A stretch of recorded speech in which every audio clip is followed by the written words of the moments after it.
गणमन अधिनायक जय हे पंजाब सिंधु गुजरात मराठा द्राविड उत्कल बंगा विंध्य हिमाचल यमुना गंगा उज्जल जलधि तरंगा तव शुभ नामे जागे तव शुभ आशीष मागे गाये तव जय गाथा जनगण मंगलदायक जय हे भारत जय हे जय हे जय हे जय जय जय जय हे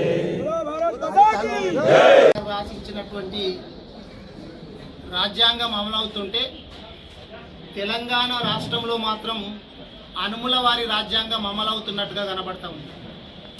భారతదేశం మొత్తం ఏమో డాక్టర్ బాబాసాహెబ్ అంబేద్కర్ గారి రాజ్యాంగం అమలవుతుంది.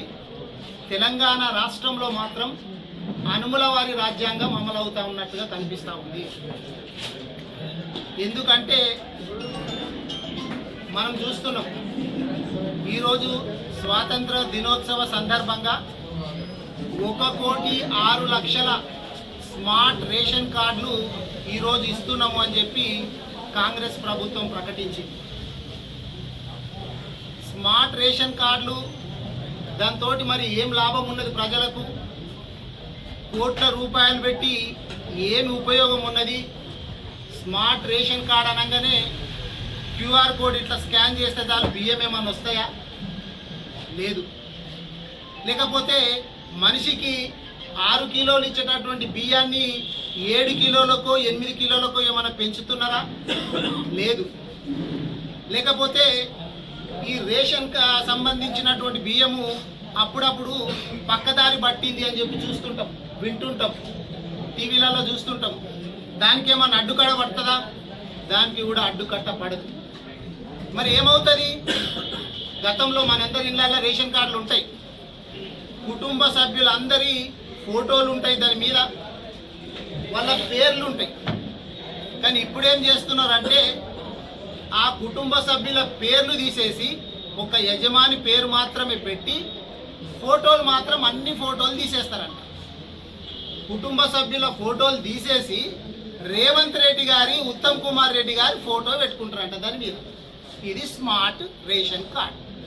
స్మార్ట్ రేషన్ కార్డ్ అంటే కుటుంబ సభ్యుల ఫోటోలు తీసేసి రేవంత్ రెడ్డి గారిది, ఉత్తమ్ కుమార్ రెడ్డి ఫోటోలు పెట్టుకొని మేము ఎంత స్మార్ట్గా ఉన్నామో చూడండి అని చూపించడానికి పెట్టుకున్నటువంటి రేషన్ కార్డు పేరే స్మార్ట్ రేషన్ కార్డ్. కోట్ల రూపాయలు దానికి వృధాగా చేస్తుంది. రేవంత్ రెడ్డి పదవి ఉంటుందో ఊడుతుందో తెలియదు. 4 రోజులు అయి రేవంత్ రెడ్డి ముఖ్యమంత్రి నుంచి దిగిపోయి అదే ఉత్తమ్ కుమార్ రెడ్డికి ఇట్లా అయింది అనుకో, మళ్ళీ కొత్త రేషన్ కార్డు, మళ్ళా కోట్ల రూపాయలు ప్రజాధనము వృధా. ఈ విధంగా జరుగుతుంది. ఇక పరిపాలన ఏ విధంగా ఉంది అంటే తెలంగాణ రాష్ట్రం లోపల డిజిటల్ మెడిసిన్ నడుస్తూ ఉంది. డిజిటల్ యుగాన్ని చూసినాం, కానీ డిజిటల్ మెడిసిన్ అంటే ఏందో అనుకుంటున్నాం మనం. డిజిటల్ మెడిసిన్ అంటే ఎవరికన్నా ఫోన్ చేసి ఫలానా జబ్బు ఉంది, మాకు ఫలానా ఏదైనా ప్రిస్క్రిప్షన్ రాసి అనేటువంటిది కాదు. ఉన్నటువంటి కరెంటును తీసేసి కరెంటు ఇవ్వడానికి చేతగాక కరెంటును పోగొట్టి దాని స్థానంలో సెల్ ఫోన్లకు సంబంధించినటువంటి టార్చీలు పెట్టి వైద్యం చేయడం లోపల డిజిటల్ మెడిసిన్ నడుస్తుంది. దానికి ఉదాహరణ ఈరోజు పేపర్ ఇది ఎక్కడో కాదు, మన రంగారెడ్డి జిల్లాలోనే వచ్చింది. వారం రోజుల నుంచి రంగారెడ్డి జిల్లా ఆసుపత్రి లోపల వారం రోజుల నుంచి కరెంటు లేకుంటే వాటికి సంబంధించినటువంటి వాళ్ళు పోయి ధర్నా చేసి వారం రోజుల నుంచి ఈ దవాఖానలో కరెంటు లేదు, జరా బాగు చేయండి అని చెప్పి మొరబెట్టుకున్నారు. మొన్ననే చూసినాం మంత్రి దామోదర్ రాజనరసింహ గారి జిల్లా లోపల కూడా torch light, cell phone torch light వేసి వైద్యం చేస్తున్నారు అని చెప్పి చూసినాం. మరి పరిపాలన ఎటు పోతున్నది? ఇక అది కాదు, రేవంత్ రెడ్డి గారి శాఖని తీసుకుందాం. రేవంత్ రెడ్డి గారి శాఖ తీసుకుంటే ఈరోజు విద్యాశాఖకు, ఆయనకు 3 శాఖలు ఉన్నాయి మనకు తెలుసు. విద్యాశాఖ ఉంది, పట్టణాభివృద్ధి శాఖ ఉంది, హోంశాఖ ఉంది. విద్యాశాఖ తీసుకుంటే 15 ఆగస్టు అంటే, లేకపోతే జనవరి 26 అంటే పిల్లలందరూ కూడా కేరింతలు కొట్టుకుంటూ మంచి కొత్త బట్టలు వేసుకొని, ఇస్త్రీ చేసుకున్న బట్టలు వేసుకొని ఆనందంగా వచ్చేటటువంటి రోజులు. అవి కూడా ఎట్లుండాలా? ఏకరూప దుస్తులు.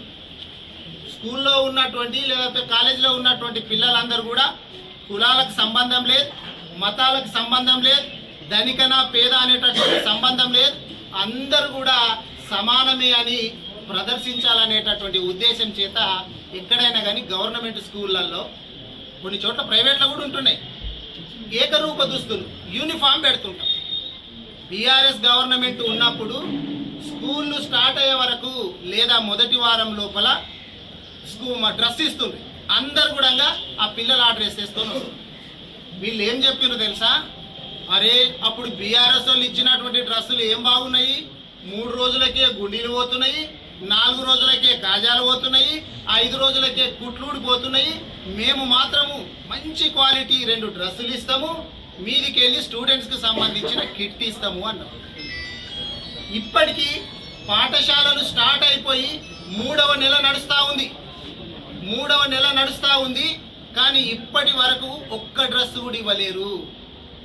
పిల్లలు చినిగిపోయినటువంటి బట్టలు వేసుకొని, పాత బట్టలు వేసుకొని ఈరోజు 15 ఆగస్టు రోజు వచ్చింది. అంటే 15 ఆగస్టు రోజు కూడా పాత డ్రెస్సే. మీ కిట్ ఎక్కడ పోయిందో తెలియదు. ఇది రేవంత్ రెడ్డి గారు నిర్వహిస్తున్నటువంటి విద్యాశాఖ. ఇక ఉపాధ్యాయులకు సంబంధించినటువంటిది చూస్తే, ఉపాధ్యాయులు ఇప్పుడు స్కూల్ మెయింటైన్ చేయాలంటే స్కూల్ మెయింటెనెన్స్ ఛార్జెస్ అని ఉంటాయి. ఆ స్కూల్ సంఖ్యను, విద్యార్థుల సంఖ్యను బట్టి 25,000, 50,000, ₹1,00,000 ఇట్లా వస్తుంటాయి.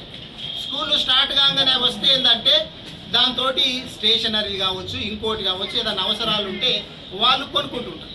కానీ ఇప్పటి వరకు ఏ స్కూళ్ళల్లో కూడా స్టేషనరీకి సంబంధించి కావచ్చు, స్కూల్ మెయింటెనెన్స్ ఛార్జెస్ అనేటటువంటి ఇప్పటి కూడా రాలేదు. మరి ఈయన మీటింగ్లు పెట్టి ఏం చెప్తాడు తెలుసా?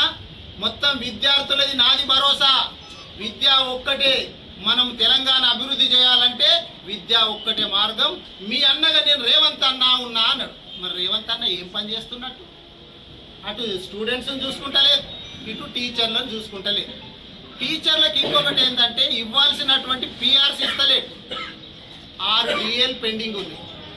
మాకు ఇవ్వాల్సినటువంటి పిఆర్సీ ఇవ్వండి, మాకు ఇవ్వాల్సినటువంటి 6 DL పెండింగ్లు ఉన్నాయి, అవి ఇవ్వండి మొర్రో అని చెప్పి టీచర్లు మొరబెట్టుకుంటే, గవి ఇవ్వగాని మీకు లంచ్ ఇస్తా, లంచ్ బాక్స్ పెడతా. ఎవడు అడుగుతున్నాడు మిమ్మల్ని లంచ్ బాక్స్? టీచర్లు తెచ్చుకుని వాళ్ళకి చేత కాదా? వాళ్ళకు కావాల్సినటువంటిది పిఆర్సీ DL కావాలి. గది పక్కన పెట్టేసి నేను మీకు లంచ్ ఇస్తా, స్టూడెంట్స్కి ఏమో డ్రెస్ ఇవ్వవు, ఇస్తా అన్నటువంటి కిట్ ఇవ్వవు, వాళ్ళకు విద్యార్థులకు అట్లా చేస్తే టీచర్లకు వచ్చేసేమో వాళ్ళ పిఆర్సీ ఇవ్వవు, వాళ్ళ DL ఇవ్వవు. నీ పరిపాలన ఇంత సొక్కంగా ఉంది. దానికి నీ శాఖది ఇంకొక ఉదాహరణ చూపిస్తా. ఈనాడు పేపర్లో ఈరోజు వచ్చినటువంటి వార్త ఏంటంటే, వనపర్తి జిల్లా లోపల రేకుల షెడ్డు కింద పిల్లలకు, విద్యార్థులకు బోధన జరుగుతుంది. వర్షం వస్తే వీళ్ళ పరిస్థితి ఏంది? చలి పెడితే వీళ్ళ పరిస్థితి ఏంది? ఎండ కొడితే రేకుల కింద మనం మన దృష్టి అంతా కేంద్రీకరించగలుగుతామా? గారు మీరు ఆలోచన చేయాలి కదా.